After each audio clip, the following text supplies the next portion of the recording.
Chapter 1. The Sidewalk. Stop. The morning sun climbed slowly over downtown Ashton, casting long golden shadows across the sidewalk. Tasha Reynolds adjusted the cuffs of her navy blue blazer as she briskly walked toward the courthouse, her heels tapping with rhythm and purpose. She cradled a large coffee in one hand and a slim leather briefcase in the other.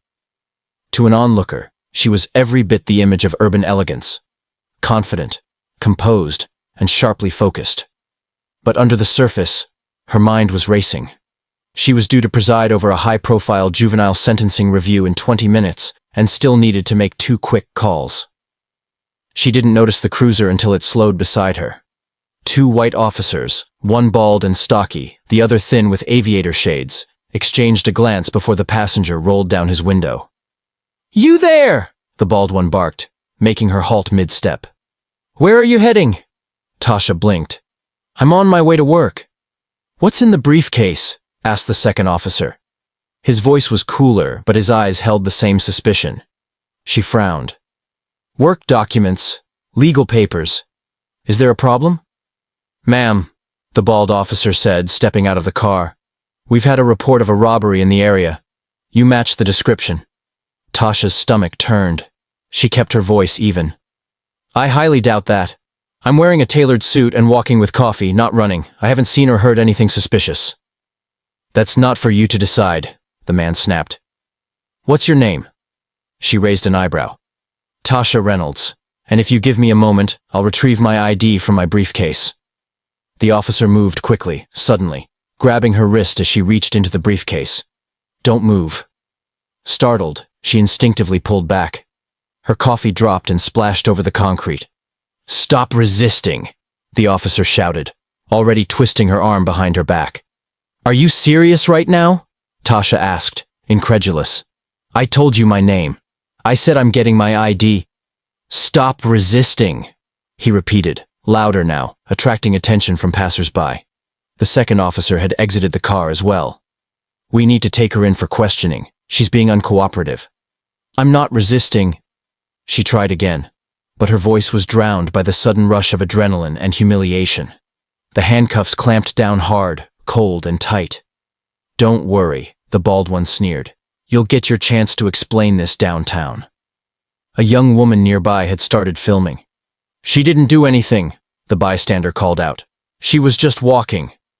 "Back off," the second officer warned, motioning toward the crowd. "Nothing to see here." But there was something to see. Tasha, in her designer suit and broken dignity, was shoved into the back seat of the cruiser.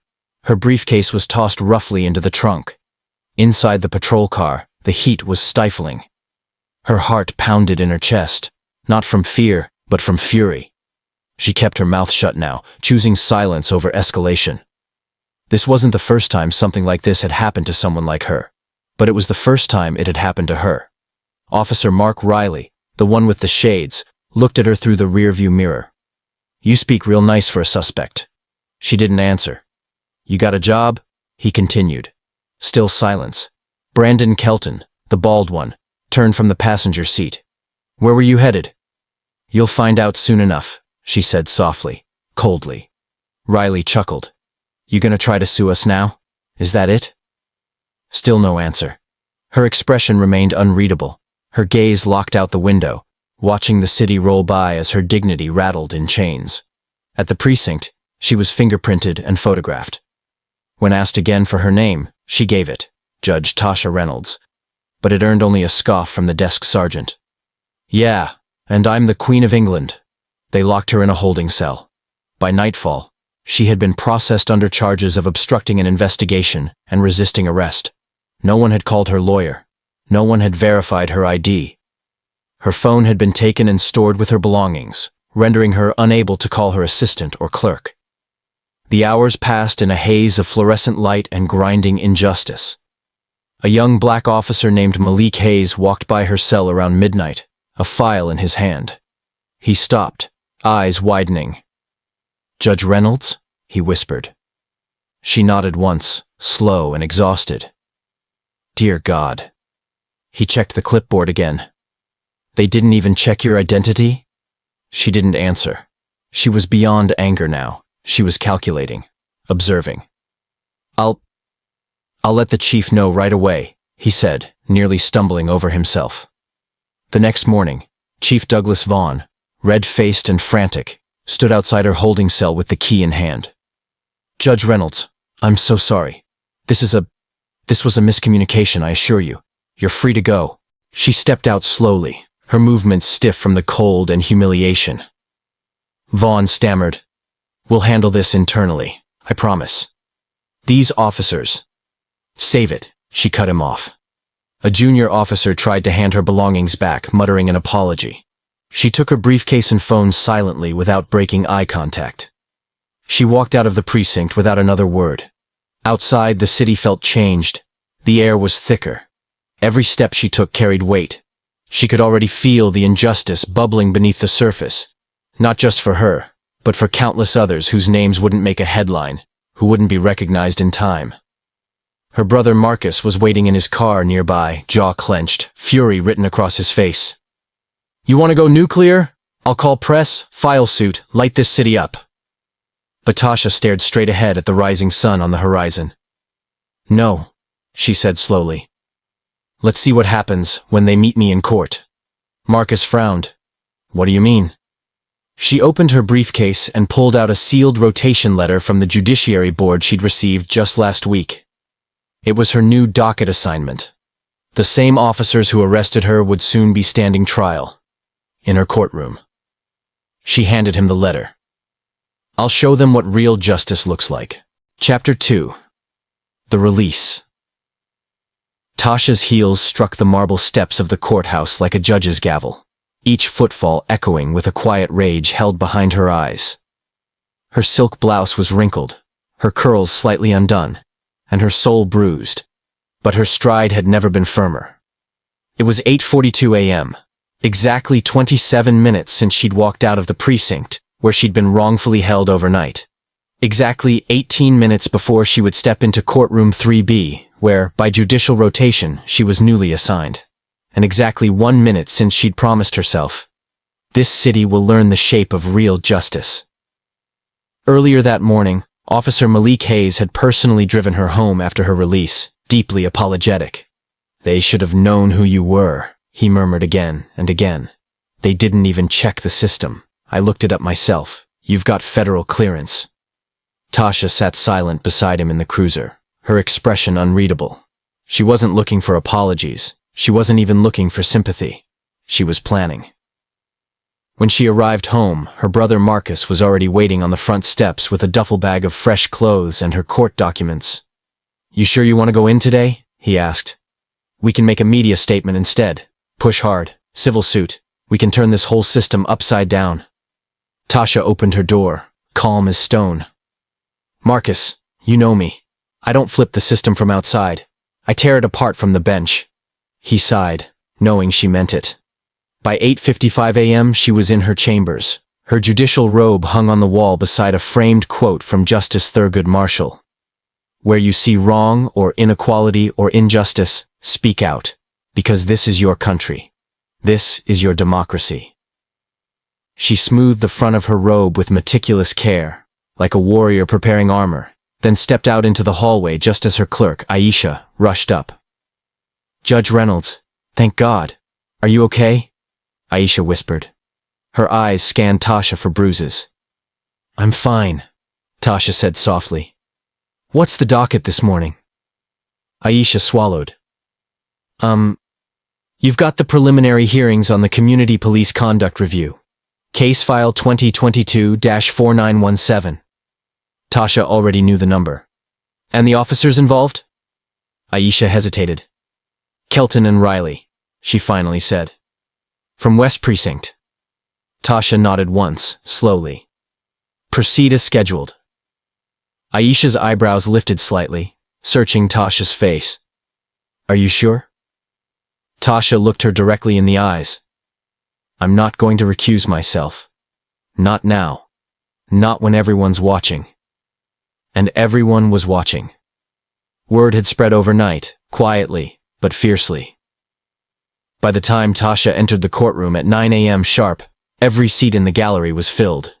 Reporters lined the back wall. A dozen local activists sat shoulder to shoulder in the front row, and two stunned white officers sat at the defense table. Kelton trying not to make eye contact, Riley visibly pale. The bailiff called, "All rise for the Honorable Judge Tasha Reynolds." The room stood, Kelton's face drained of color. Tasha stepped up to the bench, black robe flowing like the wings of justice itself, and surveyed the courtroom. She gave no indication of familiarity, no flicker of personal history. Just the steel-straight composure of a woman who knew exactly how much power she carried, and exactly when to use it. "You may be seated," she said. Her voice was calm, controlled, measured. "Today we hear preliminary proceedings in the matter of community allegations against officers Brandon Kelton and Mark Riley, charged with repeated misconduct, racial profiling, and excessive use of force under Civil Code 12.67a and Federal Statute 241. Kelton shifted uncomfortably. Riley couldn't seem to look anywhere but his own lap. Tasha turned to the city prosecutor. "You may proceed." The prosecutor, a Latina attorney named Camille Rivera, stood. "Your Honor, the city has compiled a total of 14 complaints over the past 3 years against the defendants, many of which center on profiling and harassment. However, the incident in question here, dated last Thursday, involves a black woman walking to work who was wrongly detained, cuffed, and held without charge for 12 hours. That woman, Your Honor, was you." The entire room held its breath. Camille turned to the bench again. "We acknowledge the complications of this trial, but the law does not vanish in the face of discomfort. It must endure it." Tasha nodded once. "Indeed." She turned to the defense table. "Officers Kelton and Riley, do you wish to submit a plea at this time?" Their attorney, a red-faced man named Scott Denning, stood. "Your Honor, this is highly inappropriate. You should recuse yourself immediately given your involvement." "I was not formally named in the case when this hearing was assigned," Tasha interrupted. "The docket rotation is handled by an independent judicial panel. I am not the plaintiff in this case. The city is. And this courtroom is a court of law, not of your comfort." Denning gritted his teeth. "I will proceed," Tasha continued, her voice like polished granite, "because the people of this city deserve a judiciary that faces truth, not one that flees from it." She turned back to Camille. "You may call your first witness." As the first community witness, an elderly black veteran named Henry Wells, took the stand, a hush fell across the room. His story was not about Tasha's arrest, but about his own. About being pulled over for a busted taillight, dragged from his vehicle, and thrown onto the hood for reaching too fast for registration. As he finished, voice trembling, he looked at Judge Reynolds. "Ma'am," he said quietly, "I've never had someone like you on the bench before. Whatever you decide, just thank you for letting us speak." Tasha met his gaze and nodded. "Your voice matters, Mr. Wells, and it will be recorded." That night, the local news carried the story like wildfire. Judge oversees hearing into cops who arrested her without cause. Historic shift in police accountability. Judge Reynolds refuses recusal. The law must endure discomfort. Across the city, people debated the ethics, the optics, the politics. But within the communities most affected, the feeling was simple and sharp. Someone had finally made it to the other side of the bench and brought the truth with them. And that truth was about to be judged. Chapter 3. The Court Date. The courtroom clock ticked toward 10 a.m., but officers Kelton and Riley had already been seated for nearly 20 minutes, fidgeting in their stiff uniforms, avoiding the cameras discreetly mounted above the courtroom doors. The media had been granted access, but the view was limited to the bench and the witness box. Still, the story had already gone national. Judge oversees trial of officers who arrested her. Cable news anchors speculated, local radio hosts raged, and online forums buzzed with everything from praise to outrage. But inside courtroom 3B, Judge Tasha Reynolds remained unmoved by the noise. She wasn't here for a spectacle. She was here for the truth. "Court is now in session," the bailiff called. Honorable Judge Reynolds presiding. The gallery rose. Tasha entered with her shoulders squared and her eyes calm, the black robe giving her an almost statuesque silhouette. She stepped behind the bench, gavelled once, and nodded. Please be seated. As the gallery settled, her voice rang out with its usual clear, composed cadence. This court continues its preliminary review into the misconduct complaints filed against officers Brandon Kelton and Mark Riley. Today's focus is the incident dated March 17th, in which the defendants wrongfully detained a pedestrian, allegedly using excessive force without probable cause. The defendant's lawyer, Scott Denning, stood. Your Honor, before we proceed, I must again raise the issue of recusal, given your involvement. Denied, Tasha said flatly. You may log your objection for the record. Now proceed. Denning gritted his teeth, clearly rattled. Camille Rivera, the city prosecutor, rose with a quiet kind of fury restrained only by professionalism. The prosecution calls its first witness, Ms. Joanna Cole. A black woman in her late 20s stepped into the witness box, professionally dressed and visibly nervous. I was walking near Franklin Avenue that morning, she began, when I saw the officers pull up beside a woman.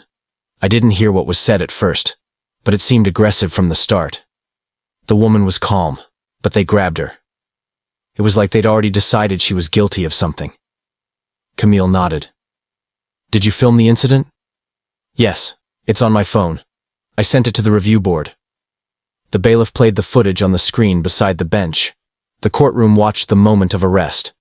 Tasha's coffee dropping, the briefcase ignored, the officers twisting her arm. The voice in the video, off-screen, could be heard saying, "She didn't do anything. Why are they cuffing her?" Tasha watched silently, no flicker of emotion on her face. Did you see any indication, Camille asked, that the woman posed a threat? None, Joanna said firmly. Did either officer ask to check her ID? She told them her name and said it was in her briefcase, but they grabbed her before she could open it. Denning stood for cross-examination. Ms. Cole, were you close enough to hear the entire exchange between the officers and the individual? I was maybe 10 feet away. I heard enough to know she wasn't resisting. Is it possible that you misinterpreted the officer's actions in the moment? I don't think so, Joanna replied. She wasn't aggressive. They were.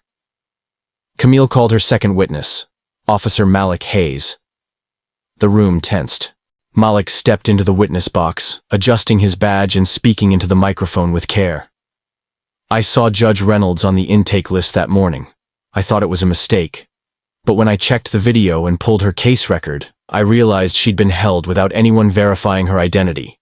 Camille asked, were you aware of her professional role prior to that? Yes. I've sat in her courtroom. Everyone in the department knows who she is. Did you notify your superiors? Immediately. I told the sergeant and I drove to the precinct myself. But by then she'd been in custody overnight. And what was their reaction? Shock. Then silence. Riley shifted in his seat. Kelton scowled at the wall. Denning stood to cross-examine. Officer Hayes, would you agree that your department is under tremendous public pressure and scrutiny right now? Yes, sir. So, is it possible your testimony today is influenced by a desire to appear sympathetic to public sentiment? No, sir, Malik said. It's influenced by the truth. Denning returned to his seat. Next came the Internal Affairs representative, a quiet, meticulous woman named Claire Benoit. She presented documents showing that Kelton and Riley had been subjects of 10 previous complaints, 4 for racial profiling, 2 for unnecessary stops, and 3 for excessive force. None had resulted in disciplinary action. Tasha finally spoke. Ms. Benoit, why were these complaints dismissed? Claire shifted. The threshold for action has historically been high. Without video or corroborating witnesses, complaints were often closed. Were there ever patterns flagged? Yes, Your Honor. Officer Kelton's profiling rates were noted, but no formal investigation proceeded. Why not? Lack of resources and, frankly, institutional bias. That word echoed through the courtroom like thunder. Tasha leaned forward slightly. Let the record show that despite repeated warnings and patterns, no supervisory body intervened. This court finds that deeply troubling. The murmur in the gallery grew loud. Tasha banged her gavel once. This courtroom is not a theater. It is a reckoning. She paused and addressed both officers directly for the first time. Officers Kelton and Riley, you are not on trial for one mistake. You are standing before this court because a pattern of conduct has finally collided with accountability. Do you understand that? Neither answered. Tasha looked to Camille. Do you have further witnesses? One final one, Your Honor, the pedestrian who was arrested. There was silence. Tasha raised an eyebrow. I decline. I am the presiding judge. My testimony is neither needed nor appropriate in this courtroom. Camille nodded. Understood, Your Honor. Tasha closed her folder. This hearing will reconvene in 2 days for the city's final evidence submission. The defendants will have the opportunity to respond. This court will continue to function by its most sacred duty, to pursue truth, even when that truth is uncomfortable. She gavelled the session closed. As the crowd filed out, reporters whispered into phones, typing frantically. Kelton and Riley remained seated, stunned and expressionless. In the hallway outside, Marcus leaned against the wall, waiting for his sister. When she emerged, still wearing her robe, he gave her a low nod. You just changed the game, he said.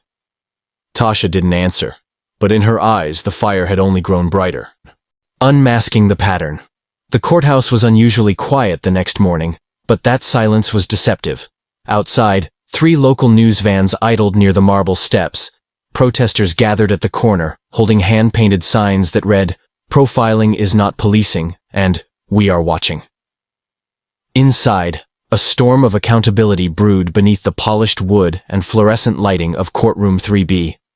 Judge Tasha Reynolds sat at her bench, robe pristine, expression unreadable. If the courtroom had become a battleground for truth, she was the general presiding not with emotion, but with evidence. The bailiff called the room to order. Tasha scanned the docket and spoke. This court resumes the review of misconduct allegations against officers Brandon Kelton and Mark Riley. Today's focus is on prior complaints and department response, or lack thereof. The city prosecutor, Camille Rivera, stood with fresh files in hand and a fire in her eyes. Your Honor, today we present documentation and testimony showing that the March 17th incident was not an isolated event, but rather the latest in a pattern of unchecked, racially motivated behavior by the defendants. The gallery leaned forward. Officer Riley's lawyer shifted uncomfortably. Kelton sat like stone, arms folded, jaw tight. Camille called her first witness, Denise Harmon, a 38-year-old single mother who worked nights as a nurse at Ashton General. Denise approached the stand slowly, voice low but steady. About a year ago, I was driving home from a double shift. I was exhausted. My taillight was out. I didn't know. I got pulled over just 3 blocks from my apartment. She paused, eyes flicking toward Riley. They said I was swerving, told me to step out. I explained I was tired, not drunk. They didn't care. Kelton told me I had attitude. Riley stood there and said nothing. They made me sit on the curb in my scrubs for 30 minutes while they searched my trunk without a warrant. Did they find anything? Camille asked. Number just my work shoes and a lunchbox. Were you charged? Number just humiliated.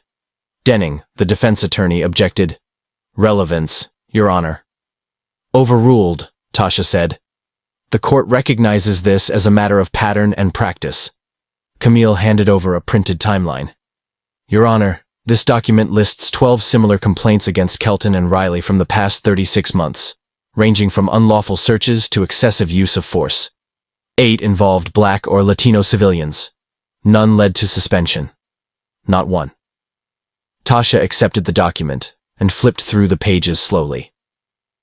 The next witness was a teenager named Malik James, age 17, in a school uniform, flanked by his grandmother. Malik's voice trembled at first. I was walking home from band practice, had my trombone case with me. They stopped me, said I looked like someone who stole a bike earlier. I didn't even own a bike. Which officer approached you first? Officer Kelton. What did he say? He told me to put the case down and put my hands on the wall. I tried to explain I had nothing to do with any theft, but he pushed me up and frisked me anyway. Was Officer Riley present? Yes. He just stood there watching. Were you arrested? After 10 minutes they let me go and told me to get off the street. Camille looked up from her notes. Did they apologize? No. Did anyone from the department follow up? No. Riley kept his eyes on the floor. Kelton stared ahead, jaw clenched so tight it looked like it hurt. Camille rested her case for the day and took her seat. Tasha looked to the bench with careful precision. The court requests testimony from the department's data analyst regarding stop and search patterns by these officers. Ms. Beck, please take the stand. Marla Beck, a soft-spoken woman with rectangular glasses and the posture of someone who had worked long hours in spreadsheets, took her seat. I manage the department's stop data tracking system. Tasha folded her hands. Ms. Beck, based on your analysis, how do the stop and search rates of officers Kelton and Riley compare to other patrol officers in the same district? Beck cleared her throat. Over the past 18 months, Kelton and Riley made 312 stops. 278 of those involved people of color, approximately 89%. What is the racial composition of their patrol district? Roughly 52% white, 28% black, 12% Hispanic, and 8% mixed or other. And how does their stop rate compare to the department average? Their rate is more than double the department average for stops involving people of color. It's statistically significant. Tasha pressed. Were these trends flagged internally? Yes, the algorithm flagged it quarterly. What was done? To my knowledge, nothing. A hush fell over the courtroom. A storm brewed behind the silence. Denning stood with a forced calm. Your Honor, statistical bias does not prove intent. We are teetering on assumptions. Tasha raised a hand. What we are teetering on is the brink of truth, and this court intends to step fully into it. She turned to the gallery. This hearing is no longer about a single event. It is about a system that fails to correct itself. A pattern that repeats because it is never interrupted. Today, we interrupt it. The crowd stirred. Reporters scribbled madly. The protesters outside cheered when they heard through live tweets what she'd said. Before closing the session, Tasha looked directly at Kelton and Riley. You are entitled to defend yourselves, she said evenly. But you are not entitled to immunity from consequence. Not here. With a bang of her gavel, she adjourned the hearing for the day. Back in chambers, Aisha brought her tea and paused. You were on fire today, she said quietly. Tasha removed her glasses and leaned back. I'm not here to burn anything down. I'm just trying to bring light into a place that's lived too long in the shadows.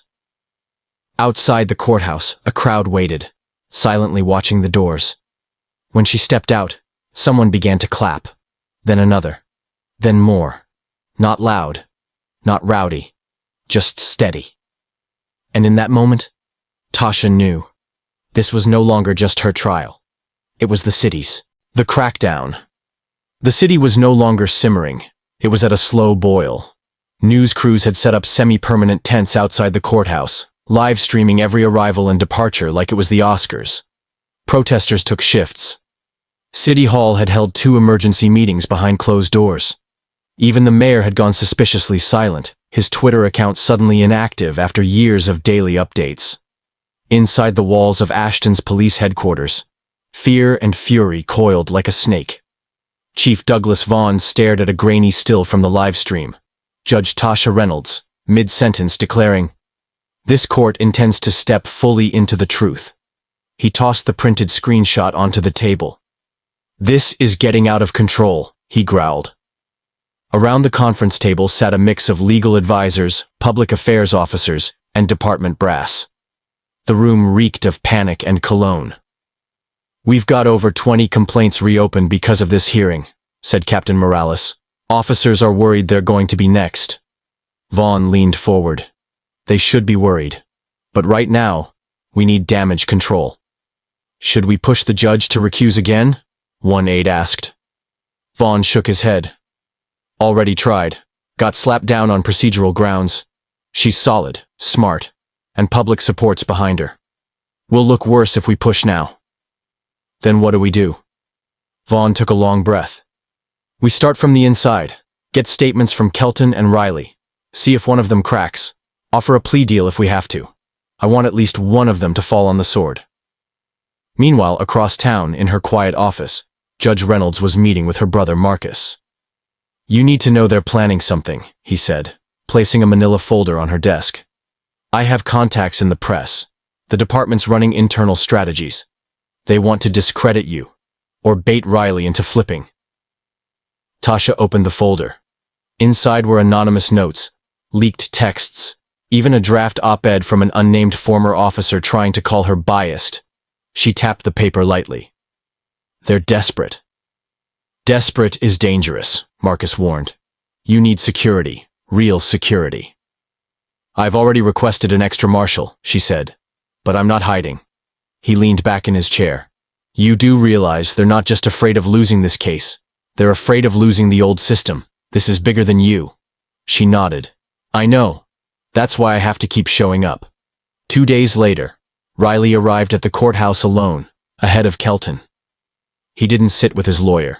He requested a private meeting with the prosecutor. Camille Rivera met him in an interview room. I want to talk, he said.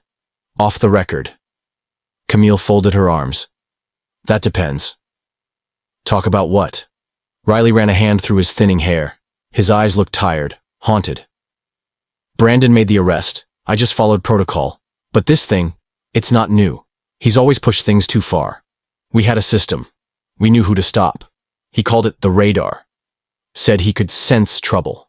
Always black, always brown. And you never objected? I was scared. Of being isolated. Of being next. Camille didn't flinch. You stood silent while innocent people were humiliated. You cuffed a sitting judge, Riley. That silence has consequences. He swallowed hard. Can I still make a deal? Back in the courtroom the next morning, the gallery was packed again. Word had spread that something big was coming. Judge Reynolds entered, as calm as ever. Ms. Rivera, she said, the court recognizes your request for an evidentiary supplement? Camille rose. Yes, Your Honor. The prosecution submits an affidavit and recorded statement from Officer Mark Riley, in which he details an ongoing internal culture of racial targeting, pressure to profile, and retaliatory threats for speaking out. The room gasped. Denning jumped to his feet. Objection! This is character assassination. Officer Riley is not medically or emotionally stable to testify. Objection overruled, Tasha said coolly. Camille pressed on. In his statement, Officer Riley admits that he repeatedly witnessed Officer Kelton fabricate suspicion, exaggerate civilian behavior, and pressure partners to back false narratives. He admits to participating in unlawful stops out of fear. She paused, letting the weight of those words settle. Tasha turned to Riley. Is that correct, officer?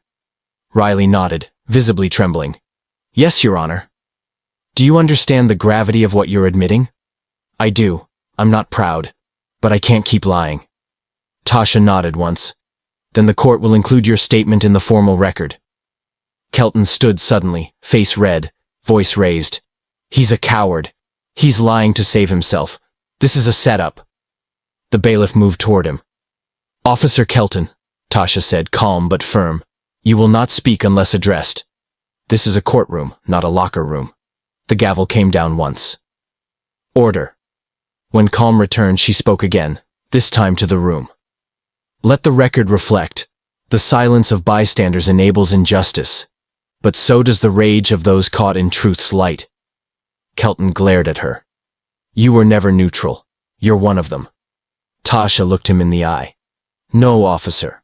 I am the law, and for the first time in your career, you're being held accountable by it. That evening, a press conference was held on the courthouse steps. Camille Rivera addressed the public. We are moving forward with formal charges against Officer Kelton for civil rights violations, abuse of authority, and falsifying official statements. Officer Riley has been placed on administrative leave pending further cooperation. But Judge Reynolds didn't attend. She stayed in her chambers, watching from the small window. Outside, the crowd grew. Some held candles. Others held signs with her name. Later that night, a letter slid under her chamber door. Handwritten. No return address. It read, "You've shaken something deep in this city. You didn't shout. You didn't strike back. But you changed everything. Keep going. We're with you." She held the letter for a long time. Outside, the candles glowed in the dark, and inside she knew the crackdown had begun, not on her, but on everything that had allowed this to fester for so long. On record, Judge Tasha Reynolds sat behind her desk, back straight, eyes scanning the transcript from the last hearing. The quiet of her chambers was deceptive. Outside, the courthouse buzzed with more tension than ever. For all its grandeur, this place had become a stage for justice long denied. She flipped to a page marked in red, Riley's confession. His words were printed in black ink, but the weight of them felt like thunder rolling across a dry plain. "He called it the radar," Riley had said. "Said you could feel a criminal just by looking at them. Said black eyes told you everything you needed to know." It was written. It was now on record. And that mattered. Tasha leaned back and stared at the ceiling. The overhead light hummed, but her thoughts were louder. They never expected anyone to challenge the system from the inside. They never expected it to be me. There was a knock. Her clerk Aisha peeked in. "He's ready." "Bring him in." Kelton entered the room, flanked by 2 legal aides and a departmental investigator. He looked thinner, less sure, but not broken. Tasha gestured toward the seat across from her bench. "This is not a trial session. This is a closed evidentiary conference. You may speak freely, and your statements will be recorded for judicial review." Kelton didn't sit. His lawyer, a young man named Burns, did. "My client has been advised to cooperate. He may offer clarifying context, but not self-incrimination." Tasha kept her voice neutral. "Understood. Officer Kelton, do you wish to add anything to the record regarding the March 17th incident or prior incidents under review?" Kelton stared at her, jaw clenched. "I did what I was trained to do," he said finally. Tasha raised an eyebrow. "Trained to handcuff innocent pedestrians without verifying identity?" "I was responding to a call. It said suspicious activity, possible theft." "Black woman, blue slacks. That fit." "There was no call to 911 from that area that day," she replied. "And no report filed until 2 hours after your stop. The records have been verified. You initiated the contact on your own." Kelton's eyes flicked toward the table. "Maybe I was wrong." "You were wrong," Tasha said. "And now that's a matter of public record." She turned to the court reporter. "Please enter the following into the official proceedings." She stood, voice steady, clear. "This court recognizes that systemic injustice is not merely the result of rogue actors, but of institutions that reward silence and punish integrity. For too long, badges have been allowed to become shields not only from danger, but from consequence." She looked at Kelton. "You were given a duty. You betrayed it. Not just to me, but to every citizen who walked with fear because of a uniform like yours." Kelton didn't speak. Tasha continued. "But we are not here to settle personal scores. We are here to ensure the law remembers what it means to serve the people, and the people remember what justice should look like." She banged the gavel once. "Officer Kelton's testimony is closed for judicial review. A recommendation for federal charges under Section 242 of the Civil Rights Act will be issued." As the courtroom cleared, Tasha returned to her chambers, the door clicking shut behind her. She stood there for a long time, alone, letting the silence wrap around her like armor. She thought about her mother. Years ago, her mother had been stopped on the same street where she was arrested, dragged from a car for not signaling. That case had been buried. Her mother had cried in the kitchen, holding a traffic ticket like it was a scar. Tasha had never forgotten.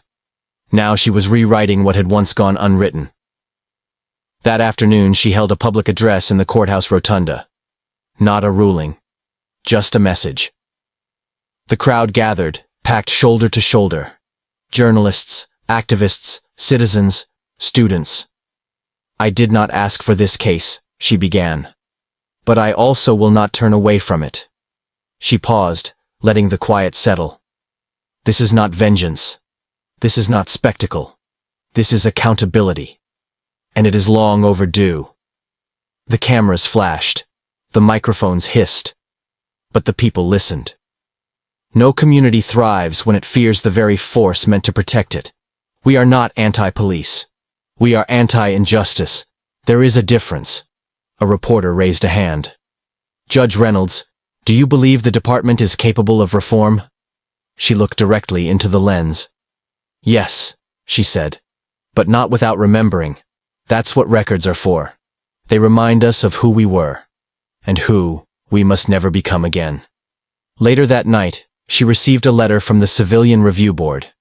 Your courtroom has done more in 2 weeks than our board could do in 2 years. We're recommending a citywide audit of all misconduct complaints since 2015, starting with Officer Kelton's division. We believe this is only the beginning. And beneath that, handwritten in ink, thank you for reminding us that power does not mean impunity.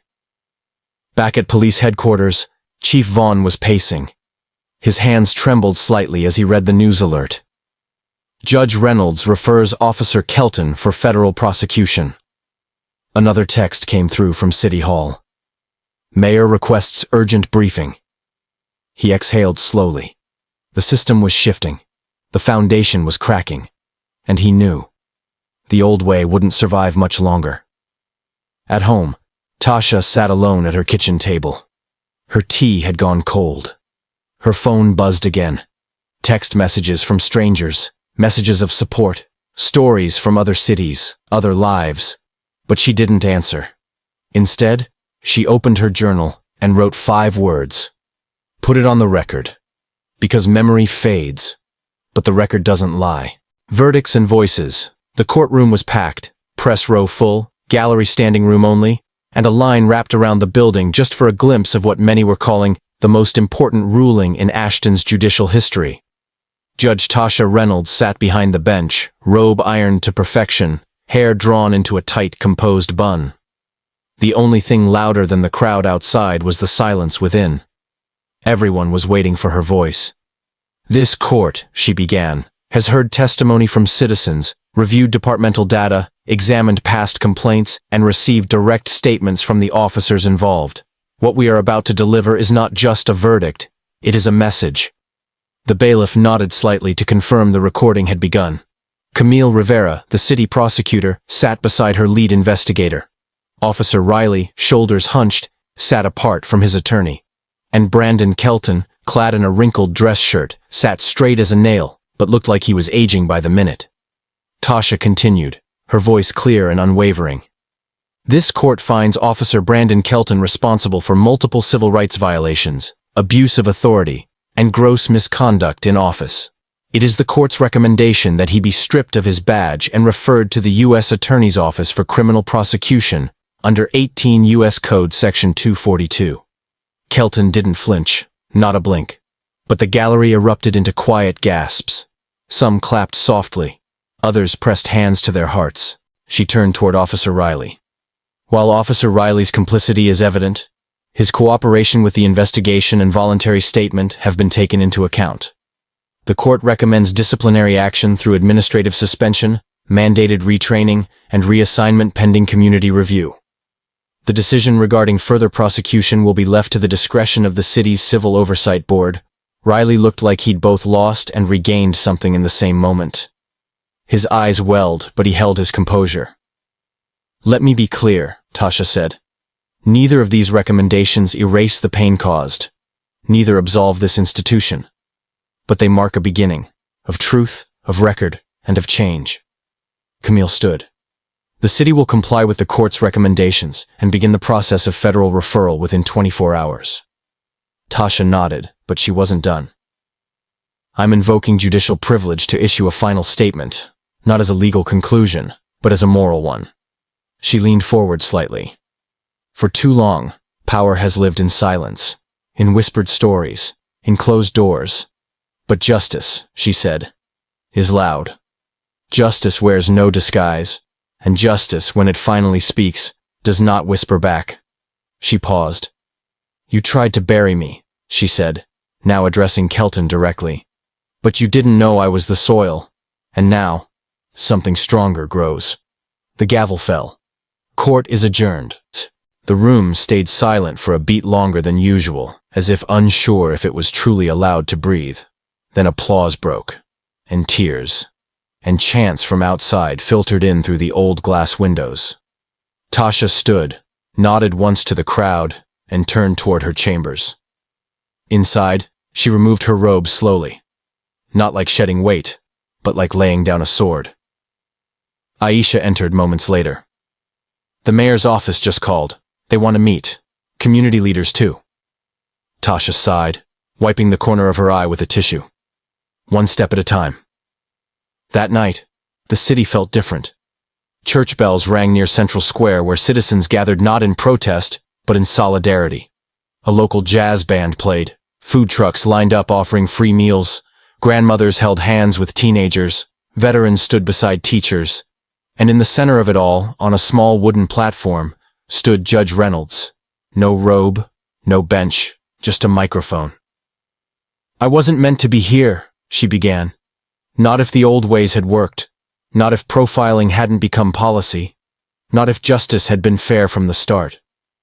The crowd listened, not just out of admiration, but because they felt it.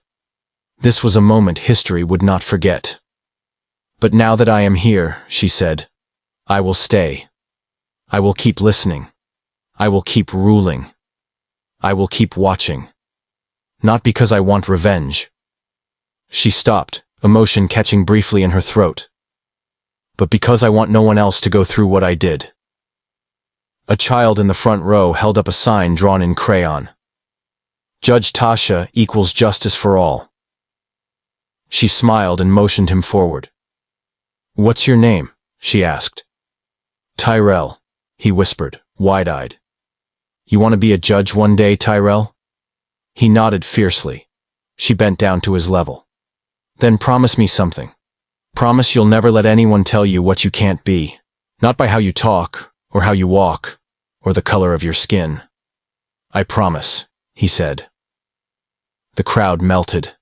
Meanwhile, the mayor's office released a statement announcing, effective immediately, the city will implement mandatory body cam reviews, civilian complaint tracking reforms, and an independent oversight committee staffed with community leaders and former federal judges, chaired by none other than Judge Tasha Reynolds. The police union responded with outrage, but no one was listening to them. The city had heard something stronger. Truth.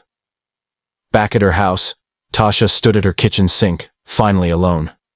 She poured herself a glass of water, then turned off the light and looked out over the street where it all started, where a woman in a blue suit had been stopped without cause, where dignity had been challenged, where power had misjudged who it was up against. Now, the street had been renamed. At the corner, a new green sign had gone up earlier that afternoon. Judge Reynolds' Way. She stared at it, silent. Then she whispered into the quiet, We're not done yet. The bench remembers. 6 months had passed since the verdict. The city hadn't forgotten. The green sign reading Judge Reynolds' Way still stood proudly on the corner where Tasha had been wrongfully arrested.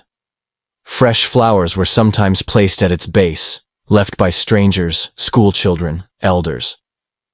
Across Ashton, it had become a quiet monument to what could happen when truth met courage. Inside the courthouse, Courtroom 3B looked unchanged. Same polished benches, same skylight above the bench, same creaky oak doors.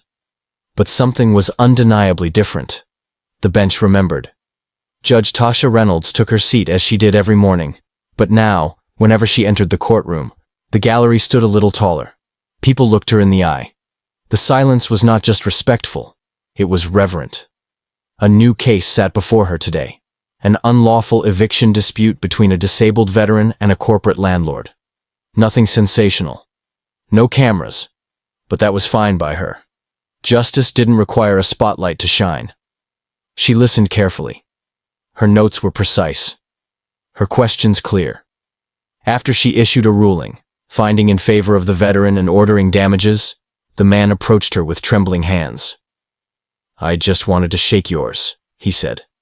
"Didn't think people like me won in court anymore." Tasha stood and shook his hand. "People like you were never meant to lose," she said. "The system just forgot you mattered." After court adjourned, she returned to her chambers and found a small package on her desk. Inside was a framed letter. The same one Officer Malik Hayes had written her the night after her release months ago. "You changed everything." From the bench, without raising your voice. But beneath it, something new had been added. His graduation photo from the National Police Integrity Leadership Program. In his uniform, he stood tall beside a banner that read, "Redefining what it means to serve." He'd included a handwritten note. "Your story wasn't just justice. It was instruction. I'm training the next wave now. You were the first light I saw in a dark room. Thank you." Tasha set the frame on her windowsill. Later that week, she was invited to speak at Ashton University's School of Law commencement.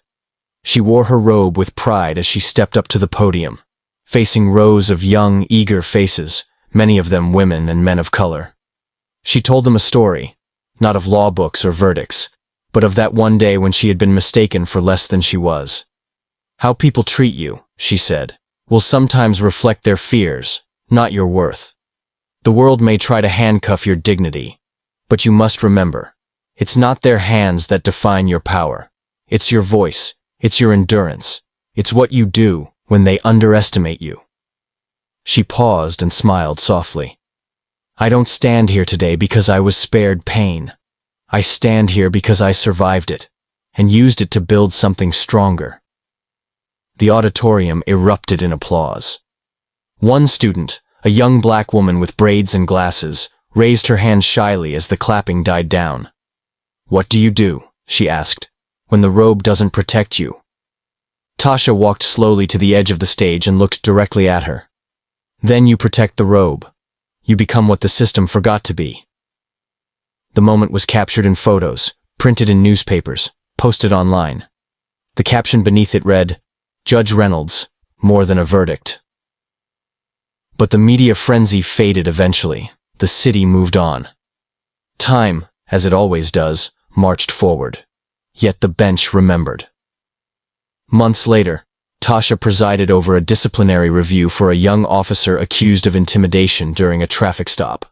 He sat with folded arms and a defensive stare. She asked him one question. "What does your badge mean to you?" He blinked, thrown. "Power," he said. "Responsibility." She shook her head. "Number that badge means memory. Of everyone who's ever feared it. Of everyone who's ever trusted it. It means remembering the lives on the other side of your authority." He was silent. She leaned forward. "If you can't remember that, you shouldn't wear it." He was dismissed with a warning, but something shifted in his eyes. Tasha stood later that night at the courthouse window, gazing out over the city lights. Ashton was still imperfect. Bias hadn't disappeared. Injustice hadn't surrendered. But it had been shaken. And now it trembled in the shadow of those who dared to confront it. She thought again of her mother, long gone but ever present, of the traffic stop that left bruises not on her skin but on her soul, of the countless names written in the margins of the law, people who were never meant to be remembered. But now they were, because the bench remembered. It remembered the boy stopped for carrying a trombone case. It remembered the nurse forced to sit on the curb in scrubs. It remembered the veteran evicted by greed. It remembered the judge arrested on her way to justice. And most of all, it remembered that justice was never supposed to be a performance. It was supposed to be a promise. As she packed up for the evening, Tasha turned off her desk lamp and closed her briefcase. One last note lay on her desk, left by a clerk earlier that day. It was from a former protester, now working at City Hall. It simply said, "Because of you, I believed my voice mattered. Because of you, I want to be the voice for others." She smiled and tucked the note into her coat pocket. Then she walked down the courthouse steps, unbothered by the late autumn chill. her heels clicking softly against stone. Behind her, the empty courtroom grew dark. But the bench remembered. And it always would.